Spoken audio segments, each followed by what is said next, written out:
Assalamu alaikum warahmatullahi wabarakatuh al'umman musulmin duniya baki daya ba namiji ba mace idan kun ga wannan bidiyon idan kuna kishin addinin musulunci to ya kamata a ce kun dora shi ko ina ku yi share in shi je duk inda zai je saboda ƴan uwan musulma su gani su ga irin halin da ake ciki. China ta tura kusan jirgi 16 tsakanin kwana uku a cikin kasar Iran domin taimaka ma Iran waje yin yaki da kasar Amerika. Kun san cewa a dafa kasar Amerika Isra'ila take turowa. To tun da aka yi wannan yakin na kwana 12 da Iran ta samu ta ragargaza kasar Isra'ila, to yanzu Amerika da kanta ne ta kamo gaba ita ke kanta take so ta yaki kasar Iran. Amma kafin mu yi karin bayani ku bari mu karanta mu ji me aka cewa. 16 avions cargo militaires chinois sont arrivés en Iran en l'espace de 3 jours. Il s'agit de l'aide militaire la plus massive jamais fournie par la Chine à l'Iran à un temps record. Wannan taimakon da kasar China ta yi ma kasar Iran ba ta taɓa yin shi ba a cikin tarihi. Sannan kuma ana nuna cewa waɗansu kaya ne na zamani waɗanda China ta turo ma kasar Iran. Waɗanda ita da kanta kasar Amerika tana jin tsoron waɗannan kayan.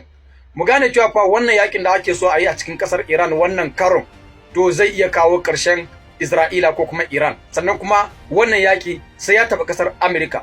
Mu gane cewa duk wannan yaƙe-yaƙen da kasar Amerika take yi a cikin doron duniyar duka babu da aka taɓa halba alburushi guda cikin kasar Amerika. Amerika tana zo ta fake da wata ƙasa domin ta yaƙi wata ƙasa. Abin da nake so ƴan uwana su gane kenan, Amerikawa wayo ne da su na musamman.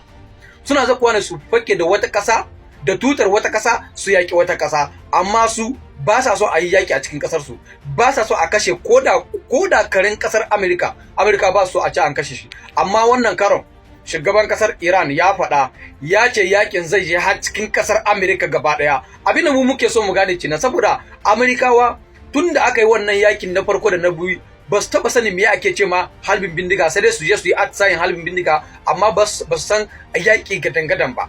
Saboda haka wannan yakin ba ƙaramin yaƙi ba ne ba, inda China za ta turo kusan jirgi 16 cikin kwana uku banda waɗannan jiragen da ta turo a can baya bayan an yi wannan yakin na kwana 12, sannan kuma ga waɗansu kuma banda irin jiragen da kasar Rasha ita ma ta turo ma kasar Iran, banda irin taimakon da kasar Korea ta yi ma kasar Iran.